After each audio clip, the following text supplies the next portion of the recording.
Assalamualaikum warahmatullahi wabarakatuh. Kembali lagi dengan saya Muhammad Junior Raisa. Ya, di sini saya akan melanjutkan video berikutnya ya. Kemarin kita sudah belajar mengenai bagaimana cara pembuatan daftar akun, di mana kita kemarin bisa menggunakan menu Grid ya untuk pembuatan ini ya. Mohon maaf, pembuatan daftar awal perusahaan atau biodata perusahaan. Kalau sudah ya kemarin kita sudah menggunakan fasilitas impor ya untuk pembuatan daftar akun. Jadi kita buka dulu data akun, data perusahaannya yang kemarin ya. Kita buka dulu. Ada permintaan user ID dan password, klik OK, kemudian klik No. Nah, kalau sudah masuk di menu utama ya, karena kita kemarin menggunakan fasilitas impor atau di pilihan kedua ya, karena kemarin kita dalam pembuatan daftar awal perusahaan itu melewati 3 pilihan. Pilihan yang pertama di situ kita menggunakan daftar akun yang disediakan oleh Mayo. Nah, kemudian yang kedua kita menggunakan fasilitas impor di mana kita buat dulu di Excel, kemudian kita masukkan di Mayo. Nah, kita kan kemarin sudah pilih yang kedua. Nah, kemudian ada pilihan yang ketiga, di mana pilihan ketiga ini tidak menggunakan dua fasilitas tersebut. Jadi hanya membuat satu persatu ya, tidak disediakan Mayop dan tidak menggunakan fasilitas import, membuat satu persatu. Oke, sebelum kita masuk ya materi utamanya, di sini langkah-langkahnya kita buka dulu soalnya. Nah, kan kemarin kita menggunakan bukti Buana ya. Di Buana di sini daftar akunnya ada lumayan banyak, bisa dilihat di soalnya bisa di download juga di internet banyak. Ini ya, ini soalnya. Kemudian gimana sih cara kita membuat daftar akunnya di Excel? Nah, untuk pembuatan daftar akun di Excel, di sini saya sediakan formatnya nih. Formatnya ya, daftar akun misalnya ini. Nah, di sini sudah saya sediakan formatnya. Ini formatnya, ini tabel-tabelnya, kolom tabelnya seperti ini sampai ke belakang banyak sekali. Nah, yang perlu kita isi nanti adalah kode, account name, header, balance, dan account type. Jadi di sini kita harus paham dulu kode akun itu untuk kelompoknya ini berapa. Kalau header ini berarti yang hanya pimpinannya aja ya, atau kepala sukunya lah, atau istilah kita ya. Kemudian balance-nya ini kosong semua, angka 0. Nanti saya tunjukkan yang sudah jadi. Kemudian akun tipenya nanti, nah ini juga harus paham juga tentang pengkodean akun ya, pengkodean dan penggolongan akun. Bisa nanti dicari informasi di internet atau di Google ya, banyak sekali itu informasi tentang materi pengkodean akun dan penggolongan tipe akun. Oke, nah di sini saya akan tunjukkan nih yang sudah jadi. Nah, ini yang sudah jadi. Jadi yang sudah jadi itu kita sesuaikan yang ada di daftar akun yang ada di soal. Nah, di sini ada current asset, kemudian cash in bank. Current asset ini kelompoknya aset ya. Kelompoknya aset, atau kalau istilah neracanya ada aktiva, pasiva, equity dan seterusnya ya.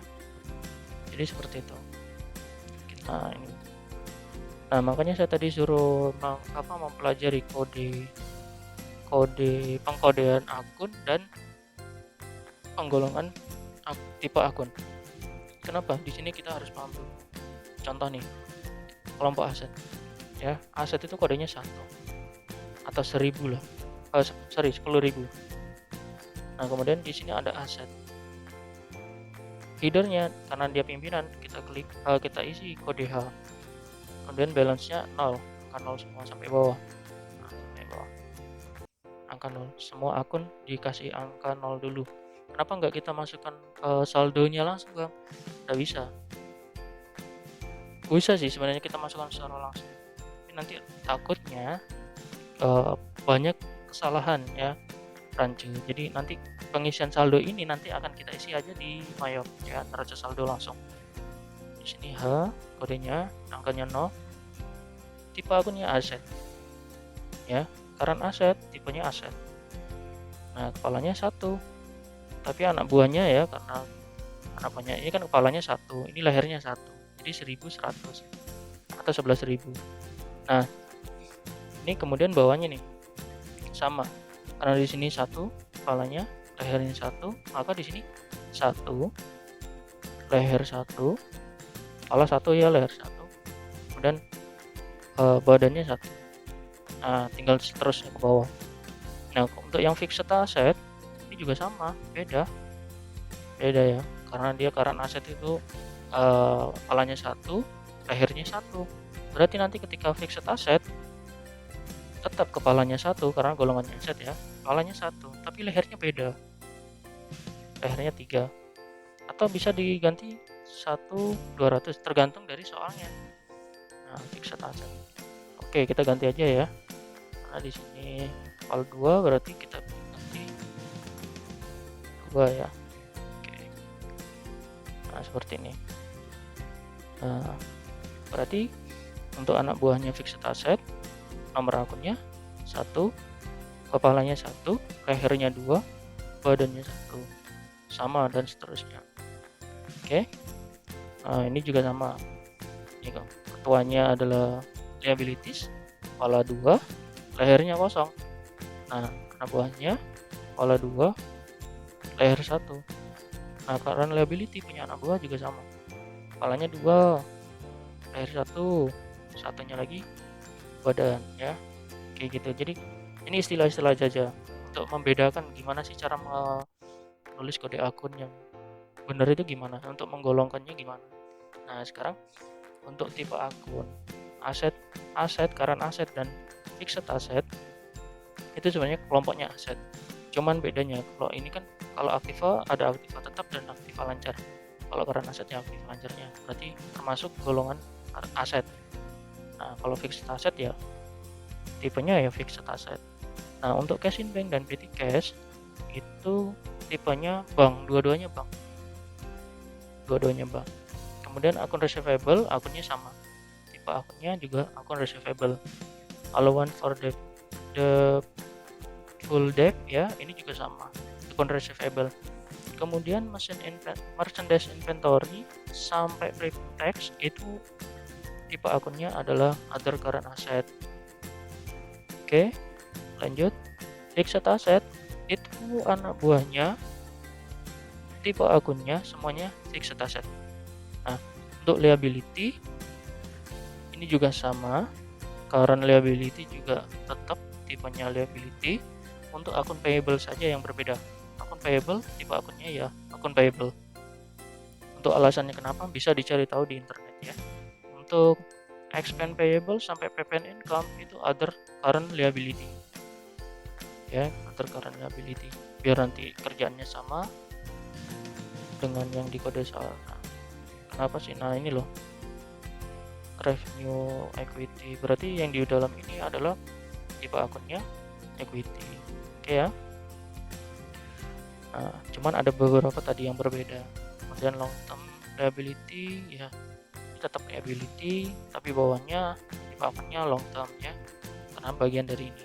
Kemudian equity, ini kalau equity semuanya ya sesuai yang saya bilang tadi di soal, equity semua. Income semua. Cost of sale ya sama semua, cost of sale. Expense sama sampai bawah, kecuali yang ada bedanya, interest revenue itu masuk other income. Nah, interest expense itu other expense, gitu ya, bisa dipahami. Oke, jadi pengisiannya cuman di 5 kolom ini aja, yang format yang sudah disediakan itu tidak perlu diubah atau biarkan aja, nanti yang kita butuhkan intinya ini. Oke, karena kita hanya mengikuti permintaan dari Mayop, ini format dari Mayop. Nah, ini format dari Mayopnya. Jadi kita isi, kalau sudah kita isi kita ubah nih, kita ubah filenya, ini kan Excel nih, kalau kita simpan kita ubah menjadi teks dokumen ya. Caranya mudah, kita klik file, setelah kita klik file kita save as, kita cari penempatannya di mana. Nah, di sini kan Excel workbook ya, kita ubah kita ubah menjadi text tab delimited seperti ini. Nah, ini sudah yang saya buat tadi. Nah, jadi kalau sudah terubah seperti ini, kenapa kita harus ubah seperti ini sih? Karena Maya maunya ini gitu loh, text tab delimited, nggak mau yang lain. Nah, gitu. Jadi kita close dulu. Nah, kalau sudah tersimpan ya langsung di close ya, jangan dibiarkan terbuka seperti ini, karena biasanya kita nggak bisa mengimpor karena Excelnya masih terbuka ya. Jadi kita close dulu. Kita close, kita buka Mayapnya. Nah, untuk mengisi daftar akun, caranya ya kita klik dulu akunnya. Kita klik akun list. Nah, di sini semua daftar akunnya disediakan oleh Mayap. Ini pilihan pertama dari 3 pilihan. Kalau kita klik pilihan kedua ya kita nanti tinggal masukkan. Kalau pilihan ketiga berarti di sini tidak ada akun sama sekali, kosong. Kita buat satu persatu. Nah, karena tadi kita sudah buat di Excel ya, dan sudah kita ubah menjadi text tab delimited, caranya kita impor. Langkah-langkah impor di Mayap ya, impor akun ya, klik file, kemudian import data, kemudian kita pilih yang akun, kemudian ada account information. Sekali lagi, klik file, import data, account information. Kita klik. Nah, kenapa kita ubah text delimited? Ini loh, format yang diminta cuma ada 2, tab sama koma separated. Nah, yang umum kan tab, kita cari yang mudah aja, tab aja. Nah, first record biarkan aja header, biarkan ibaratnya kalau di sidang pimpinannya aja lah. Oke. Nah, duplikat recordnya kita ubah, jangan yang reject them. Kalau reject them ya nanti hilang semua tuh. Kita pilih yang update aja. Nah, update, kenapa kita pilih update? Ya kita kan perbarui dari Excel tadi, akunnya ditambah gitu. Kita klik continue. Nah, kita pilih dulu, sorry. Nah, daftar akun, klik open. Nah, di sini ada apa ya, perintah untuk mencocokkan apa yang dicocokkan sih. Yang dicocokkan itu kepala tabelnya tadi tuh, format tabelnya itu. Nah, makanya saya suruh mengikuti yang ada di situ karena di sini menyesuaikan, karena kode ya kode akun number, akun name ya akun name, sesuai gitu. Caranya biar kita nggak ribet satu persatu menyocokkan, cukup di match all.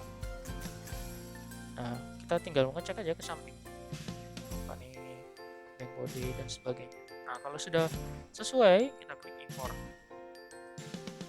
tunggu proses. Nah, sampai ada peringatan warning seperti ini, jangan panik dulu. Di sini meskipun ada keterangan 0 record ya, import without error, 9 record skip, 39 record import with warning, jangan panik ya, silakan klik OK saja. Nanti kita akan ngeceknya di sini, bukan mengikut apa ya, bukan langsung parno dengan adanya peringatan seperti ini. Jadi klik aja OK. Nah, ini sudah muncul ya akun yang sudah kita buat dari tadi di Excel, kita masukkan di sini. Bayangkan aja kalau kita pilih menu yang pertama dari 3 pilihan, kita pilih yang pertama, kita buat segini banyak akun ya, berapa waktu yang harus kita buang. Kemudian kalau kita menggunakan pilihan ketiga, makin lama lagi. Nah, untuk pembuatan akun di Excel ya, ini bisa kita buat berulang-ulang. Dalam artian kalau misalkan beda perusahaan, kita bisa tinggal edit aja di Excelnya tadi, tinggal kita edit, kita tambahkan atau kita kurangi nama akunnya. Jadi tidak perlu membuat berulang-ulang dari awal lagi. Jadi yang sudah ada tinggal ditambahkan atau dikurangi. Baru kita ubah text tab delimited lagi, kita masukkan lagi. Jadi bisa sekali buat untuk beda perusahaan bisa, asalkan akunnya sama. Tapi kalau berbeda ya tinggal ditambahkan atau dikurangi. Seperti itu. Nah, kalau sudah masuk seperti ini, langkah selanjutnya adalah bagaimana sih kita bisa menambah atau membuat akun baru atau menghapus akun yang salah. Caranya gampang. Untuk yang membuat akun baru, tinggal kita klik new. Nah, seperti ini. Akun tipenya apa yang akan kita buat? Nomor akunnya berapa? Kemudian akun apa namanya? Kalau sudah, tinggal klik OK. Yang opening balance biarkan aja kosong, karena kita tadi di Excel kan kosong semua. ini opening balance ini kita isi neraca saldonya nanti aja ya, jadi seperti itu. Kalau sudah dia oke. Nah, sekarang kalau misalkan cara menghapusnya sama simpel juga. Ada dua cara, bisa kita double klik atau kita klik tanda panah, sama. Nah, kalau sudah kita masuk seperti ini, klik kanan, delete, selesai. Nah, untuk akun yang terlingkar atau yang tercentang atau yang terhubung dengan akun lain ya, terhubung dengan akun lain, itu tidak bisa dihapus ya, karena dia berkaitan dengan transaksi atau akun yang berkaitan. Tidak bisa langsung dihapus. Bisa kita hapus caranya dengan kita mengubah linketnya. Nah, untuk linket kita lanjutkan di video berikutnya. Sekarang kita terus bagaimana sih kalau misalkan di sini akunnya ternyata jadinya header semua atau tulisan tebal semua atau jadi kepala suku semua. Caranya gimana? Ya, kita tinggal misalkan ini kan sudah benar nih, header. Oke. Ternyata anak buahnya jadi header semua. Caranya ya mudah, sama kayak tadi. Kita klik double atau klik tanda panah, ada keterangan. Kalau dia awalnya header ya otomatis gede, tulisannya tadi tuh hitam gede. Nah, kalau dia sudah benar seperti ini ya pilih detail itu anak buahnya gitu, atau rincian. Nah, seperti ini. Kalau misalkan tadi awalnya header ya tinggal diubah detail. Kalau awalnya detail ya ubah header gitu. Sampai sini dulu ya. Semoga bermanfaat. Saya akhiri. Assalamualaikum warahmatullahi wabarakatuh. Selamat pagi.